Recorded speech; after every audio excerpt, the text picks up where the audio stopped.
Pozdravljeni, spoštovani gledalci in cenjeni gledalci. Prav lepo pozdravljeni v še eni domači oddaji Pot poti.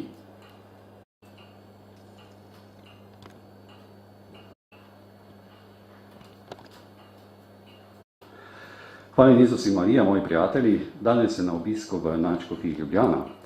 Spoštovani gospod Škof, najprej vas iz srca pozdravljam v naši domači oddaji Pot poti in se vam zahvaljujem, da ste si vzeli nekaj trenutkov svojega dragocenega časa za ta pogovor z nami. Hvala lepa vam, prisrčno pozdravljam v Ljubljani. Vesel sem, da ste tukaj med nami in da sem lahko v vaši oddaji. Sem pomožni škof v Ljubljani, več kot 4 leta že. Prej sem bil pa direktor Zavoda svetega Stanislava, učil na škofijski gimnaziji, bil tajnik nadškofa Šuštarja, kaplan v Kočevju, študiral teologijo, doktoriral iz etike v Ljubljani in v Oxfordu in sedaj opravljam delo pomožnega škofa, pomoč nadškofu doktorju Antonu Stresu. Od imenovanja za pomožnega škofa je minilo manj kot 4 leta, morda tudi več. Ste imenovanje tudi pričakovali ali je bil to za vas presenečenje? Kaj ste v tistem trenutku počutili oziroma kaj ste razmišljali? Ja, imenovanje za škofa je bilo zame veliko presenečenje. To je bilo leta 2005, ko smo slovesno praznovali stoletnico Zavoda svetega Stanislava in prve slovenske gimnazije.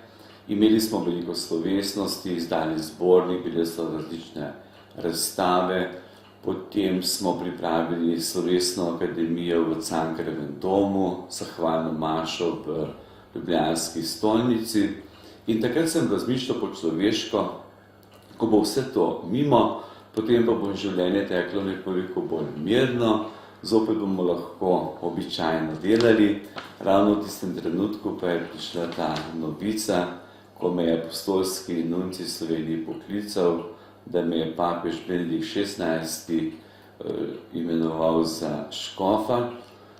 V tistem trenutku so občutki pravzaprav zelo mešani, v tem smislu, da človek čuti nemoč, krhkost, šibkost, da je ta služba nekaj težkega, preveč odgovornega.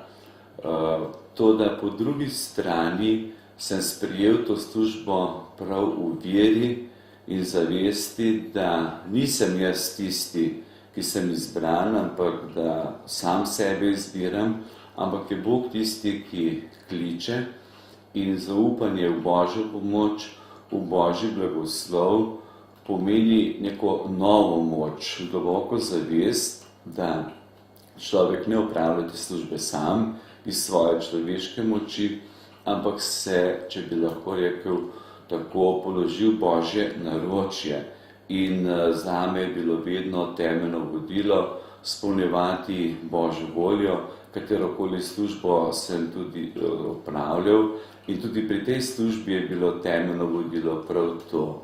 Spolniti to, kar od mene Bog pričakuje in tem povabilu, tem imenovanju sem spoznaval Božjo voljo in zares molil za to, da bi mogel to službo z vso odgovornostjo, žarom, ponižnostjo opravljati z Božjim blagoslovom in Marijinem varstvu, ki je tako na čudovit način izpolnjevala Božjo voljo.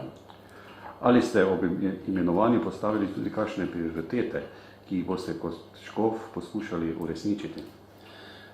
Gotovo je bilo eno od področij, ki mi je bilo zelo domače, ker sem bil toliko let v šolstvu. 11 let sem bil v Zavodu svetega Stanislava, kjer sem poučeval, potem sem bil direktor, veliko sem bil z mladimi, z gimnazijci in šolstvo mi je bilo nekako pisano na kože, tako da sem se ta prva leta veliko posvetil prav temu področju. Pripravljali smo vse za ustanovitev prve osnovne šole, to je bilo kar zahtevno delo. Program je bil potem na državni ravni tudi verificiran. Potem se je začelo kar naporno delo z ustanavljanjem fakultete, katoliške univerze. Veliko je bilo pogovorov, veliko potovanj v tujino in hvala Bogu je uspelo, da bo letos začela delovati prva fakulteta v nastajanju katoliške univerze. Kot prioriteta pa gotovo ob tem je bilo zame vedno prvo in temeljno načelo biti na voljo duhovnikom, da so vrata vedno odprta, da vedno lahko prihajajo, se pogovorijo o različnih težavah, načrtih, vse tisto, kar delajo po župnijah, tako da je bilo to eno od področij, ki je gotovo temeljnega pomena pri škofovski službi. Potem so še različna druga področja, obiski po župnijah, birmovanja. Ves čas pa tudi še vedno predavam na teološki fakulteti, predmet filozofije religije, potem nekoliko tematike z področja etike, ker mi je to zelo domače in me to zelo veseli. Ta stik študenti mi izredno veliko pomeni, saj na ta način človek ostaja povezan z realno stvarnostjo, s temi nadebudnimi glavami, ki zares znajo razmišljati in človeka vedno znova vabijo k temu, da študiramo, da se skupaj pogovarjamo in to pravzaprav prinaša nek elan, nek žar, neko veselje. In tudi to delo mi zelo veliko pomeni. Kateri so po vašem mnenju najbolj aktualni izzivi cerkve na Slovenskem v današnjem času? Glejte, ta čas, v katerem živimo, kot je že sveti Avguštin zapisal, časov ni, ampak smo ljudje. Ljudje, ki skušamo v določenem trenutku spolnjevati Božjo voljo. In ta čas, v katerem smo, to okolje, ta družba, v kateri smo, je naša priložnost in je naš izziv. In tukaj naj bi uresničevali svoje temeljno poslanstvo. In prvo in temeljno poslanstvo je pravzaprav vedno oznanjevanje evangelija. Prinašati ljudem veselo sporočilo evangelija, da jih Bog ljubi, da niso prepuščeni sami sebi, ampak da jih Bog kliče, išče, pričakuje. In to povedati sodobnemu človeku se mi zdi, da je temeljnega pomena. In pomembno je pri tem, da se ne zapiramo v zakristije, v cerkve, da bi se cerkev pomikala v nek geto, stran od družbe, češ ta družba, to okolje ni v redu, to okolje je čudno, pokvarjeno in tako naprej. To bi bilo napačno razmišljanje. Ta družba, to okolje, te razmere, kljub vsem problemom, sekularizaciji in drugim težavam, je za nas priložnost, da zares uresničimo to svoje poslanstvo. Potem pri oznanjevanju evangelija pa je pomembno to, da verovanje krščanstvo ni neka abstrakcija, ni nekaj, kar je odmaknjeno v neke oblake, ampak nas vabi v konkretna dejanja. Še posebej v tej situaciji, v kateri danes živimo, ko je ekonomski položaj zelo težek, je pomemben, da tudi s praktičnimi deli uresničujemo svoje poslanstvo na karitativnem področju, da pomagamo vsem ubogim, revnim, tistim, ki so potisnjeni na rob družbe, vsem tistim, ki so morda obupani na življenje, ki so se prepustili neki apatiji, nemoči, negotovosti, da jim nudimo ne samo materialno pomoč, tudi ta je potrebna, mnogi jo zelo potrebujejo in karitativno delo je izrednega pomena, ampak da se trudimo, da smo blizu človeku. Današnji človek se kljub množični komunikaciji, mnogim odnosom, vsemogočim stikom, ki jih ima, pogosto čuti osamljenega. In tisto, kar najbolj potrebuje, je prav to, da čuti človeško bližino, da ga nekdo posluša, da ga nekdo skuša razumeti, predvsem pa, da vsakem človeku na tem svetu odkrivamo dostojanstvo njegovega življenja, da bi rad sprejel sebe, da bi rad bil to, kar je, in da bi z veseljem potem jim uresničeval tudi svoje delo, na katerem koli področju že dela. To pa je možno ne v primeru, če človek ostaje sam, ampak v občestvu, v odnosu, prijateljstvu, dobri, topli besedi, in prav zaradi tega se mi zdi to eden od temeljnih vidikov, temeljno poslanstvo Cerkve danes v tem svetu, kjer živimo. Preden ste postali pomožni škof, ste bili direktor zavoda svetega Stanislava v Šentvidu nad Ljubljano, kjer ste poučevali tudi filozofijo. Ali pogrešate ta leta, ki ste jih preživeli med dijaki na gimnaziji, čeprav še tudi zdaj poučujete? Kako pravzaprav vidite današnjo mladino? Je drugačna kot takrat, kot ste bili vi mladi, čeprav smo lahko bili tudi po sedemih? Ja, ta leta na škofijski klasični gimnaziji so bila zares izredno lepa. 11 let sem poučeval na gimnaziji, tudi še potem, ko sem bil direktor. Ta stik z mladino, duhovne vaje, različna potovanja, filozofski tabori, ki smo jih imeli. Poučeval sem namreč eno leto verouk, potem pa filozofijo in pripravljal na maturo.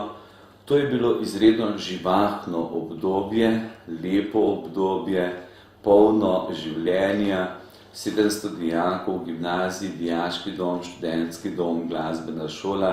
Skratka, v zavodu svetega Stanislava se je dogajalo zares izredno veliko lepih reči. To obdobje bi lahko rekel, je bila zame velika šola, velika obogatitev.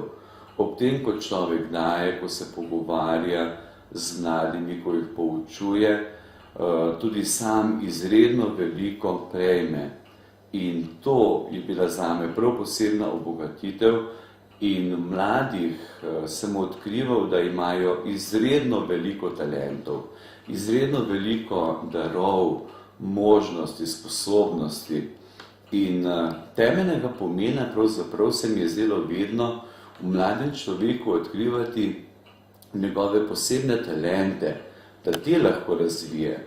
Imamo nek učni program na gimnaziji, ki ga je potrebno pač spolniti, naučiti dijake, jih pripraviti na maturo, ampak to ni dovolj.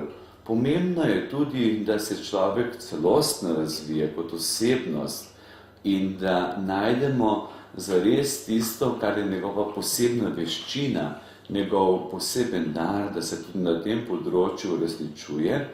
Predvsem pa je pomembno, da imamo pred očmi to, zakaj se gremo v šolo. Ni namenjena sama sebi.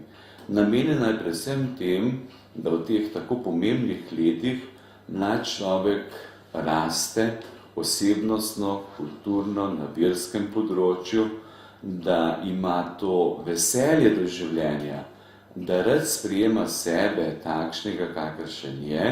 Tukaj niso tako odločilne ocene, nekdo je boljši, slabši. Važno je, da s tistimi talenti in tistimi darovi, ki jih ima, zares ustvarjalno sodeluje in da skuša potem odkriti zares nekaj lepega in dobrega.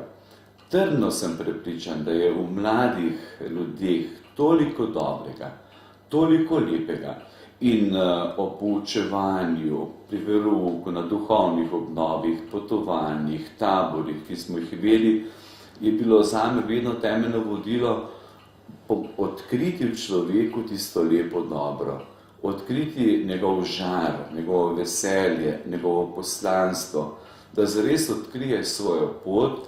In če ima nekdo pred sabo cilj, ki ga veseli, nekaj, kar mu daje moči, da more res opravljati svoje delo, potem bo mlad človek tudi to uresničil. In potem, ko sedaj gledam že dijake, ki so maturirali, končali fakultete, nekateri doktorirali, imajo družine, so poročeni, mi je veliko veselje, ko se pogovarjamo o gimnazijskih letih, kako s hvaležnostjo gledajo na to obdobje, in vidijo, kako pomembno je bilo ne samo učenje, to je bilo tudi pomembno, ampak to, da so se v razredu lepo razumeli, da so imeli veliko možnosti, da uresničijo svoje talente na drugih področjih. Velik poudarek smo dali tudi umetnosti. Slikarska šola je bila, glasbena šola, literarna dejavnost, dramska dejavnost, športno področje, kuharski tečaj, vse mogoče delavnice. Skratka, vse to je mladim pomagalo, da so lahko odkrivali svoje talente, jih uresničevali in vsakdo, ki se ukvarja še s čim drugim, ne samo šolo, je potem tudi na šolskem področju veliko bolje delal. Se vam je morda kakšen dogodek posebej vtisnil v spomin in bi ga želeli deliti z nami, z našimi gledalci oddaje Pot poti? Ja, teh dogodkov presenečenj je bilo izredno veliko. Vse veste, v vseh teh letih z mladimi se dogaja vse mogoče stvari. Mladi znajo tudi kakšno ušpičiti, kakšno stvar pripraviti, kakšno presenečenje in tako naprej. Ampak to spada k mladosti. Eden od dogodkov, ki je bil pravzaprav najbolj tak, kako bi rekel, zanimiv in nenavaden, je bilo to, da so se trije fantje odločili, da bi sončni zahod gledali s strehe slemena Zavoda svetega Stanislava. Poiskali so pot, kje se lahko do tega pride, to je bilo blizu mojega stanovanja in stanovanja pokojnega nadškofa Šuštarja, ki je tudi živel v Zavodu svetega Stanislava. In naenkrat zaslišim korake, da nekdo hodi po strehi in potem pogledam in na slemenu sedijo trije fantje. Skušal sem se čim bolj umiriti, da ne bi slučajno začel kričati, da se ne bi komu kaj zgodilo. Povabim jih, fantje, veste, da je to nevarno, lahko se zgodi kaj hudega. Potem smo šli v mojo pisarno in jim povedal, sami so spoznali takoj, da seveda niso ravnali pravilno. Mlad človek ima lepo oblikovan čut za to, kdaj preseže svoje meje, kdaj gre preko tistega, kar je prav in dobro. Priznali so svojo napako, ampak so rekli, veste, to ni nič nevarno, to ni nič posebnega. Šli smo po strehi in sedeli na slemenu in potem smo se želeli vrniti dol, potem ste nas vsi povabili. No in pogovorili smo se, spoznali se, da ni prav in to mi je bilo všeč, da so priznali tudi svojo napako.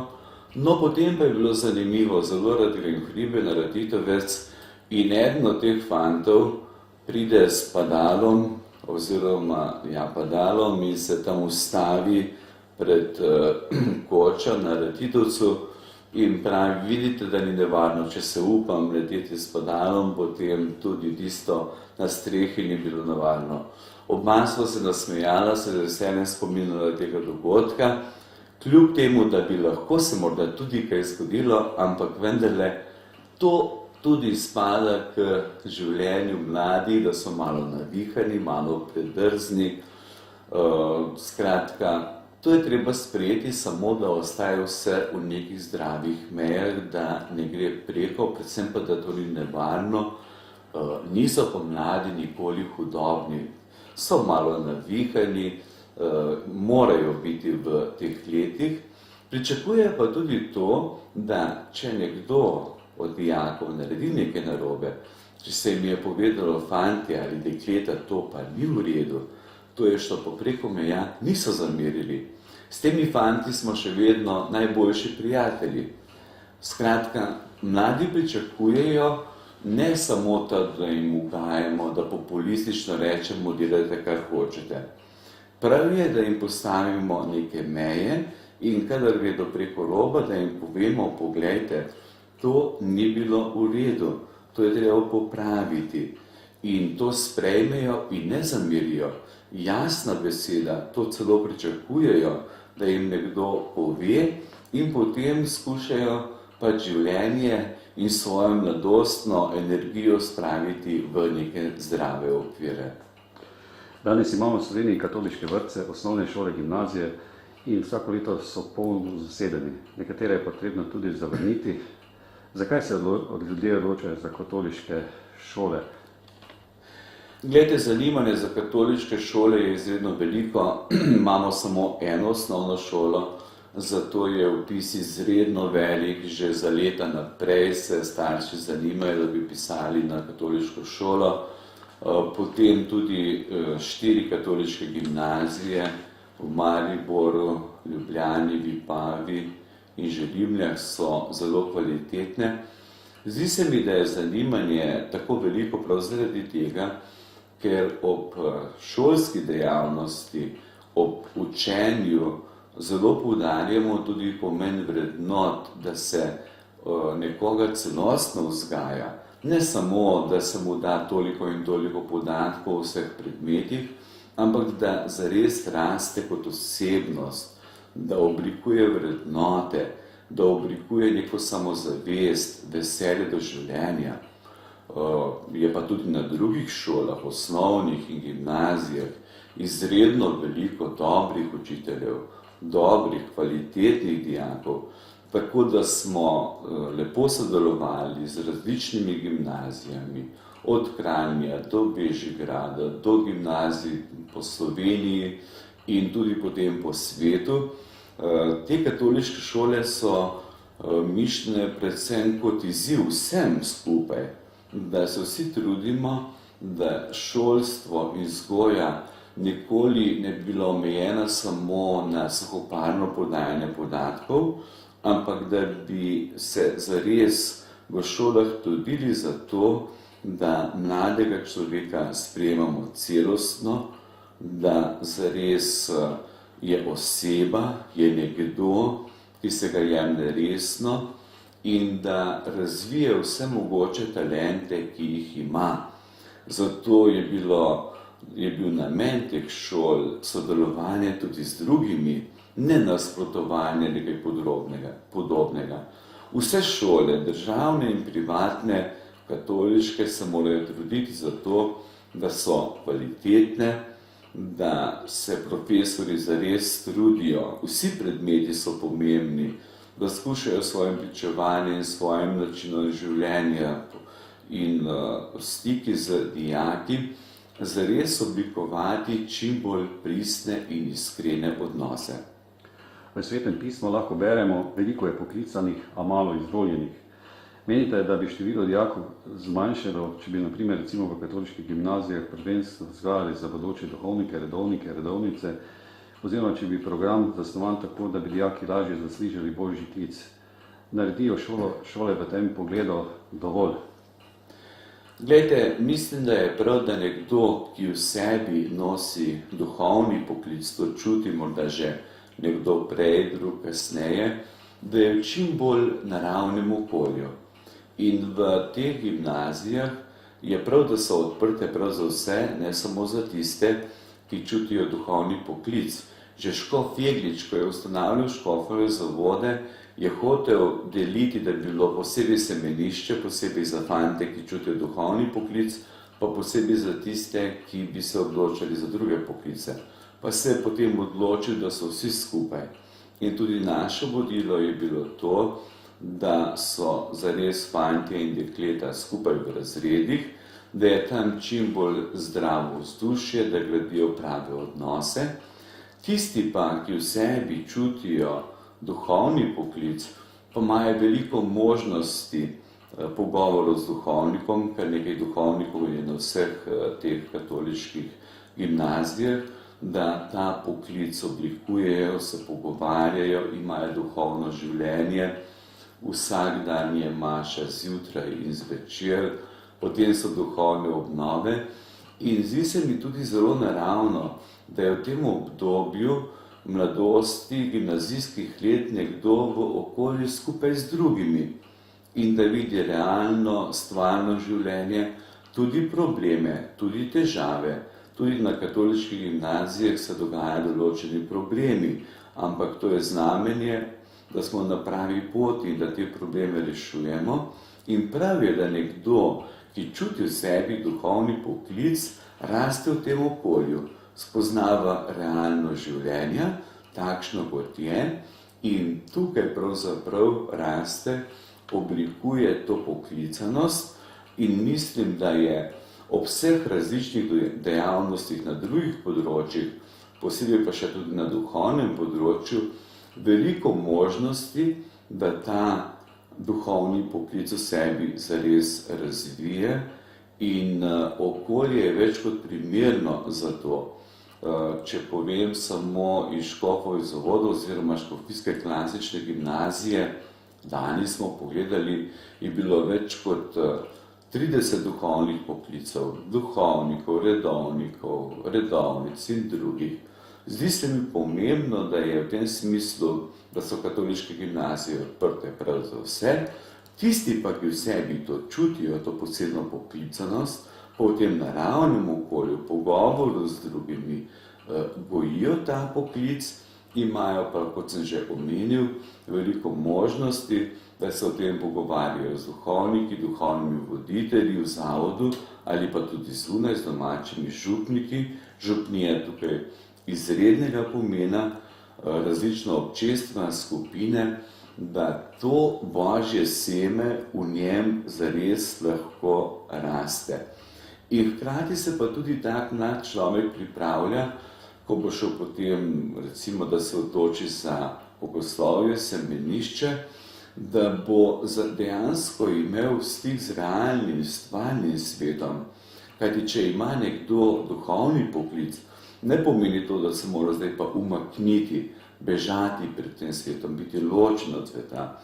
Ampak se mi zdi, neki naravni odnosi, naravno okolje, pristno okolje je tisto, ki lahko človeka spodbuja, mu daje moči, korajže, predvsem pa poguma, da se potem zares naredi to odločitev in če se odloči za duhovni poklic ali pa za kakšno drugo pot, da to naredi z vso odgovornostjo. To ste zelo lepo povedali, kajti po duhovnikovih rokah prihaja med nas Jezus. Kdaj ste vi zaslišali Božji klic in kakšna je bila vaša pot do duhovniškega poklica? Ja, gledajte, to je zelo zanimiva pot. Bil sem tudi na državni gimnaziji, gimnaziji Josipa Jurčiča v Stični. Bili smo zelo lep razred, lepe odnose, smo imeli prijateljske odnose, še vedno se srečujemo vsako leto in v prvih letih gimnazije gotovo, če bi me kdo vprašal, da bi postal duhovnik, bi rekel, to pa ni zame, to pa nisem jaz. Potem proti 3. letniku, 4. letniku nekaj duhovnih vaj bilo, ki so bile zares čudovite. Sem pa v sebi začutil neko božjo bližino. Veste, tisto božjo bližino, ki človeka prežari, začutiš, da ti je nekaj darovano. In pri duhovnem poklicu se mi zdi ključnega pomena prav to, da ta dar človek v sebi odkrije. Čutil sem se tako pomirjenega, pa tudi vznemirjenega, če sem jaz primeren, če je zares duhovni poklic tisto, kar je moja pot. Potem sem šel po gimnaziji še vojakom, takrat je bila še jugoslovanska ljudska armada. No in v tistem obdobju 15 mesecev služenja vojaškega roka je bilo veliko časa za premišljevanje, branje, molitev. Recimo, ko sem bil na straži, sem veliko molil in bral in spoznal, da ta dar, ki mi je darovan, ta bližina Boga, je nekaj tako velikega, tako svetega, da to človek ne more obdržati zase, tiščati zase, ampak da to, kar mi je darovano, prinesem tudi drugim. Nek duhovni pisatelj je zapisal, da dar zaslužimo s tem, da ga tudi mi darujemo drugim. In tako sem se potem odločil, da je to tista pot in da druge poti ni.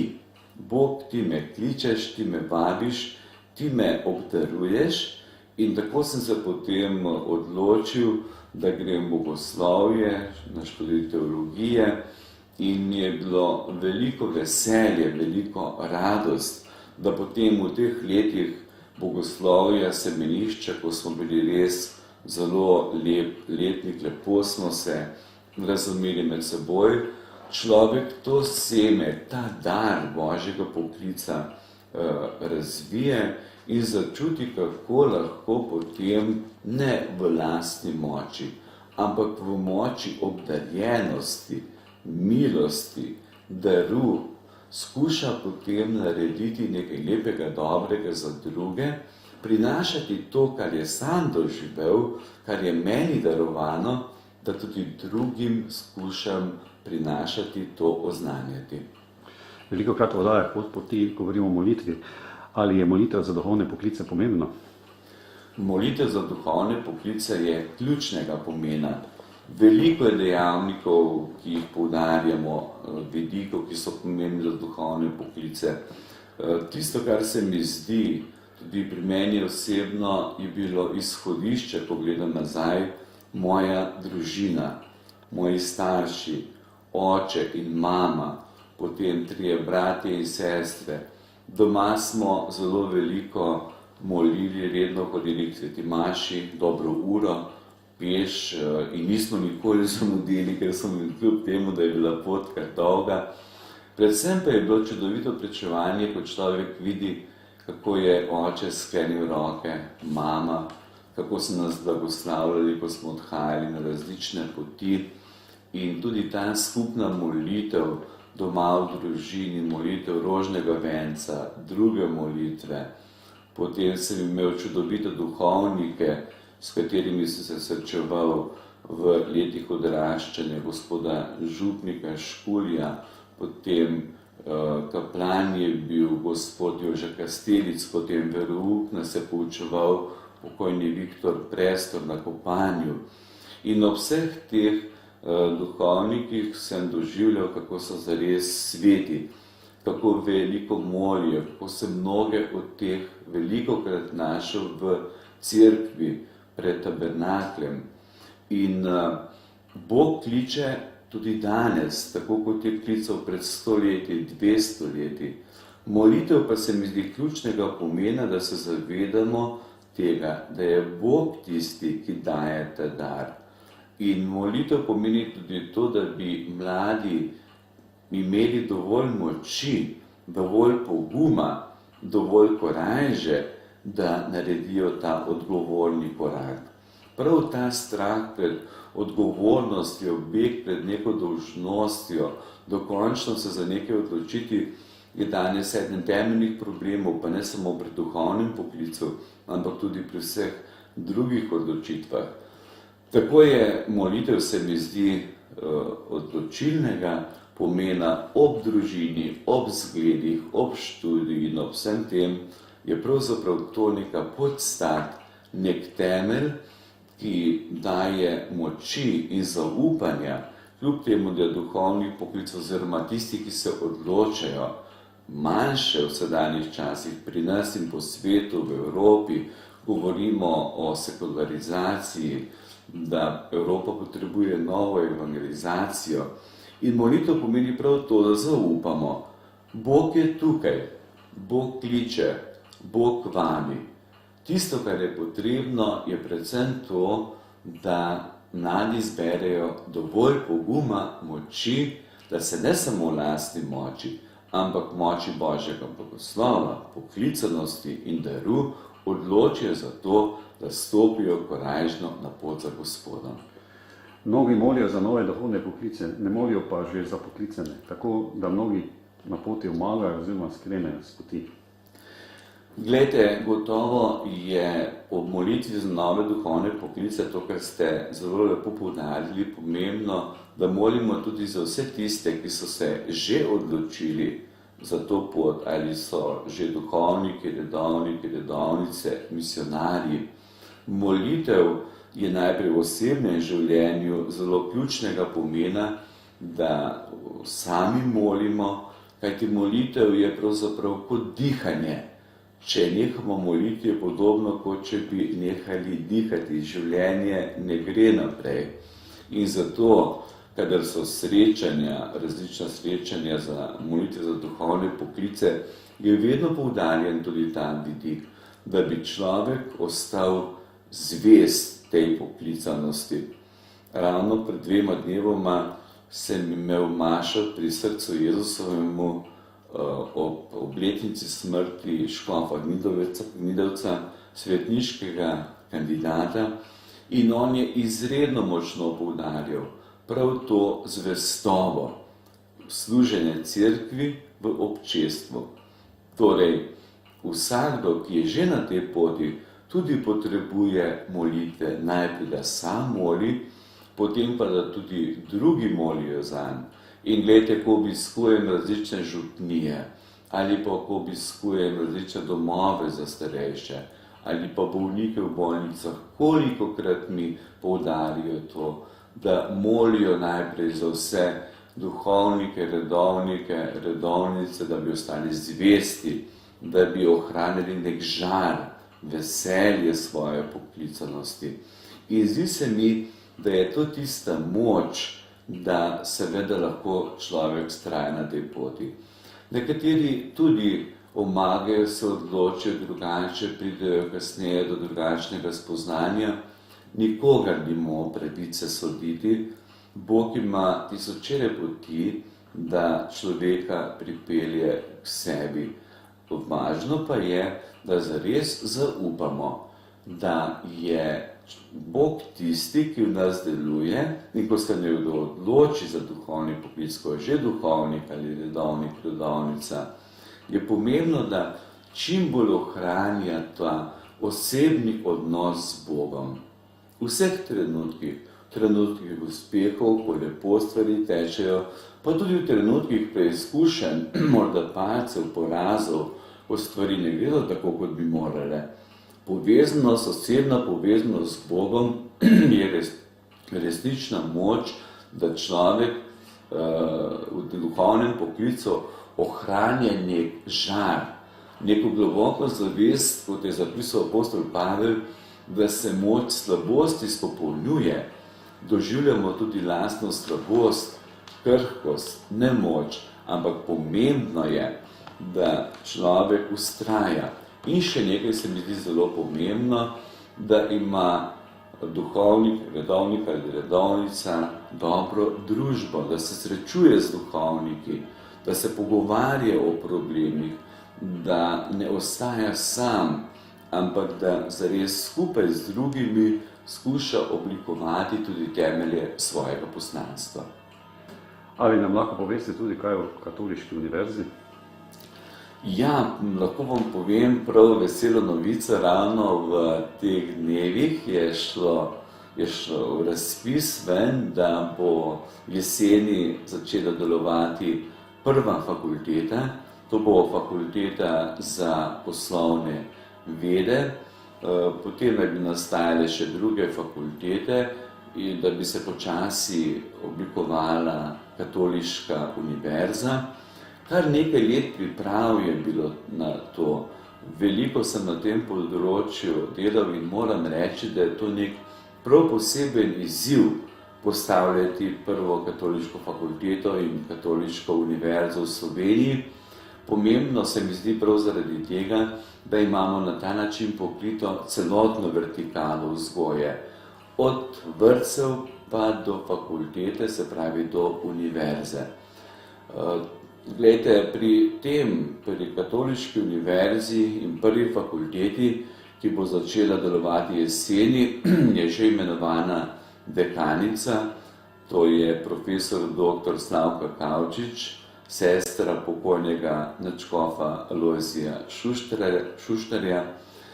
Se mi zdi, da bo to neka obogatitev slovenskega prostora.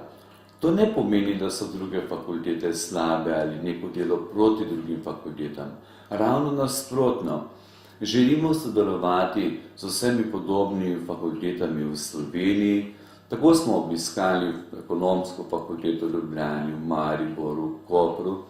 Potem pa sva s tajnikom Katoliškega inštituta Andrejem Nagličem obiskala tudi celo vrsto različnih univerz katoliških, pa tudi drugih po svetu. Od Oxforda, Cambridgea, Georgetowna, potem univerze v Barceloni, v Španiji, v Rimu in drugih. Pomembni se nam zdijo tudi ti mednarodni odnosi, gostujoči profesori, ki bodo k nam prihajali, potem tudi izmenjava študentov, da naši študenti dobijo to izkušnjo, kako izgleda tujina, študij v tujini. Ne da bi bilo to nekaj zlatega, ampak pravzaprav pomeni neko obogatitev. Temeljnega pomena pri tej fakulteti pa je, da res profesori, ki so izvrstni, zelo dobri, da skušajo študentov vzeti čim bolj osebno, ker bo to majhna fakulteta s 50 študenti približno, bodo odnosi veliko bolj osebni. Drugo, kar je pomembno pa, da dejansko odkrivajo študentje svojo ustvarjalnost, svojo veščino, svojo misel, kajti danes se mi zdi pri študiju velik problem ravno neka pasivnost, da študent sedi med 300 študenti in nekaj posluša in lahko ne vemo, o čem razmišlja. Študent mora biti aktiven, mora imeti osebni odnos s profesorjem, ustvarjati, pisati, razviti veščine. Poleg tega pa bo neka specifičnost te fakultete tudi predmetnik, ki bo dajal velik poudarek tudi etiki in filozofiji religije. In mislim, da bo prav to tudi tisto, kar bo dajalo celotnemu študiju neko temeljno podstat. V teh gospodarskih razmerah, ekonomski krizi, v kateri smo, vidimo, kako je poudarjanje temeljnih etičnih načel, principov zelo ključnega pomena. In ta fakulteta želi biti nek izziv, želi biti spodbuda slovenskemu prostoru, da zares tudi na vseh drugih fakultetah ob medsebojnem sodelovanju, izmenjavi profesorjev in študentov poudarjamo ta vidik ob stroki.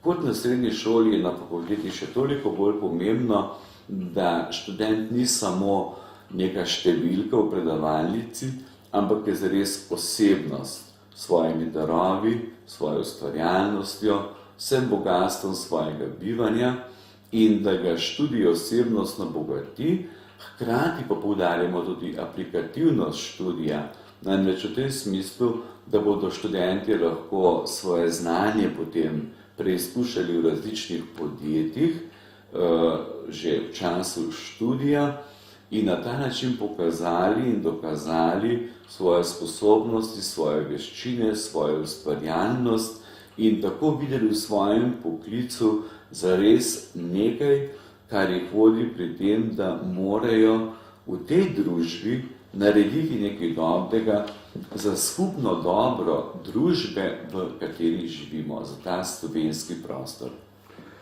Po pismih sodeč, naši gledalci dajo pot poti, ne samo, da so vas želeli, da ste moj gost, gospod Škof, ampak tudi ste zelo, kot profesor, predavate zelo blizu njim. Kaj je to tisto, da ste z študenti, kot profesor tako blizu? To se mi zdi tudi zelo pomembno poudariti. Glejte, ne bi vedel, rad predavam. Poučevanje bi bilo tako na gimnaziji izredno lepo izziv zame, da se potrudim, da skušam dijake vzeti zares, posebej še tudi pri maturitetnih pripravah. Smo veliko se pogovarjali, ko smo imeli različne filozofske vikende, smo včasih govorili tudi do 4 zjutraj. In to mi je bilo všeč, da imajo dijaki toliko vprašanj, toliko misli v sebi, toliko so tudi kritični in treba jih je poslušati, prisluhniti, odgovarjati. Drugače pa se mi zdi pomembno pri različnih nastopih, predavanjih, stiku študentov ena misel, ki sem jo prebral pri nekem profesorju. Kadarkoli stopiš v predavalnico ali imaš neko predavanje v drugi priložnosti, je pomembno, da ljudi, študente ali druge, ki so zbrani, pogledaš, da jih imaš rad in potem spregovoriš. In se mi zdi, da je pri vsem tem ključnega pomena prav to, da človek pri predavanjih skuša spostaviti čim bolj oseben odnos študenti, da jih pozna, se z njimi pogovarja, odkriva njihove veščine, njihove darove. Tam, kjer so manjši letniki, je to več možnosti, če je preveč študentov, je seveda to veliko težje. Ampak vedno mi je bil izziv, da bi študente s svojimi predavanji pripravil k temu, da bi oblikovali svojo misel, svojo ustvarjalnost. Zato tudi radi pišemo esej in podobno, kar je komu včasih ni preveč všeč, ker danes se vse premalo piše, ampak potem, ko napiše 1, 2, 3, 4 eseje in lahko izrazijo svoje mnenje, ki je drugačno, ki je važno, da ga argumentirajo, da imajo svoj pogled, takrat pa pravzaprav začutijo, da je to tisto, s čimer se lahko izrazijo. Zato študente zelo cenim, moram reči, da se v predavanjih od njih izredno veliko naučim. Mnogi so izredno talentirani, obdarovani, imajo prav posebne sposobnosti in kot temeljno poslanstvo in kot temeljno nalogo vidim to, ne samo, da nekomu posredujemo ne vem koliko podatkov, študent jih ponovi in zgodba je končana. To se mi ne zdi pravi študij. Temeljnega pomena je, da ob nekem znanju, ki ga nekdo ima, neko znanje je potrebno, potem skuša čim bolj razviti svojo misel. Ker predavam filozofijo religije, te predmete in vedno znova ponavljam. Ni dovolj, da vi samo nekaj veste o filozofiji. To je najlažje. Danes gremo na internet, leksikone in lahko veliko podatkov hitro dobimo. Temeljnega pomena je, da postanete filozofi, da postanete teologi, torej da razvijete neko svojo misel, svoj pogled, tudi kritičen pogled. Predvsem pa se mi zdi pomembno, da so naše fakultete, pa tudi na teološki fakulteti, ker predavam, prostor dialoga, prostor različnih mnenj, se je znana tista misel, ker vsi enako razmišljajo, pomeni, da nihče kaj dosti ne razmišlja. In ko se ta mnenja krešajo, se lahko oblikuje neko osebno mnenje, osebni pogled in kadar to pri študentu doživim, ravno zdaj sem imel izpite, brave seje in ko sem videl, koliko ustvarjalnosti študentje zmorejo, ko napišejo neke sej, ker lahko izrazijo svoje mnenje, takrat sem zelo vesel. Takrat me to najbolj razveseli, da nekoga človek spodbudi, izzove k temu, da res iz sebe nekaj naredi, nekaj ustvari. Gospod Škof, kaj bi na koncu oddaje Pot poti položili na srce našim gledalcem oddaje Pot poti?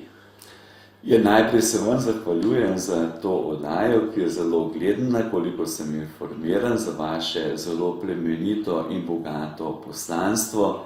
Danes je ta način komunikacije medijev interneta zelo pomemben, lahko veliko da, veliko prinese človeku, vašim gledalkam in gledalcem, pa tudi vam želim še naprej veliko ustvarjalnosti.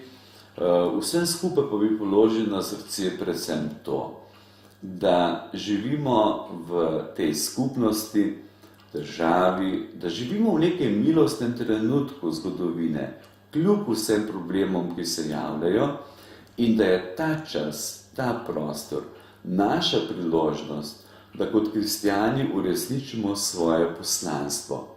Drugo, kar se pa mi zdi pomembno, je, da živimo v pluralni družbi in pravo pojmovanje pluralnosti pomeni prav to, da spoštujemo različne poglede, različne misli, različne vere, različna prepričanja.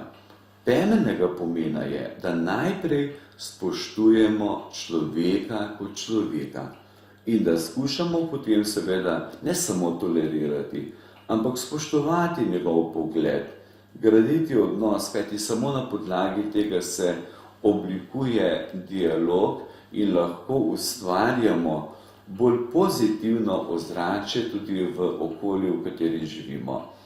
Vsem skupaj želim veliko žara, veliko radosti, preveč je te apatičnosti, morda v slovenskem prostoru sploh preveč jambramo, godrnjamo, včasih se pojavlja neka apatičnost, pa saj ne bo nič šlo. nek fatalizem, češ nič se ne da spremeniti, tako je bilo in tako bo še 100 let naprej. Ne.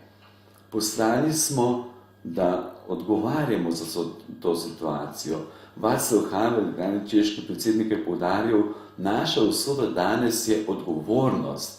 Odgovornost pa pomeni jaz, na katerem koli mestu že sem, nekdo na kmetiji, v službi, profesor, delavec v bolnici ali kjerkoli v šolstvu, kjerkoli drugod, lahko nekaj naredi, lahko nekaj spremeni in ustvarjati te pozitivne odnose, predvsem pa se mi zdi, kar bi rad vsem skupaj položil na srce, za kar se skušam truditi tudi sam, vedno v medsebojnih odnosih iskati tisto, kar povezuje, kar združuje, kar nas res oblikuje v eno občestvo, v eno skupnost. In če se bomo za to trudili, potem bodo tudi odnosi drugačni, potem bomo lažje ustvarjali in res vsem gledalkam in gledalcem želim, da bi ohranjali ta mladostni žar, ki ni omejena leta. Nekdo je lahko star 80 let, pa ima ta žar v sebi. Mladostni žar, neko veselje do življenja in globoko zavest, da nismo prepuščeni nekemu fatalizmu, češ nič se ne da narediti. Da se nekaj spremeniti, če se potrudim, sprejmem odgovornost in prispevam nekaj dobrega za skupno dobro družbe, države, v kateri živimo. Gospod Škof, jaz se vam srca zahvaljujem za pogovor v svojem imenu, v imenu naših gledalcev oddaje Pot poti, kot tudi naše televizije in vam želim vse dobro in obilo Božjega blagoslova. Vas, spoštovane gledalke in gledalci, pa pozdravljam z starim krščanskim pozdravom. Hvala Jezus in Marija.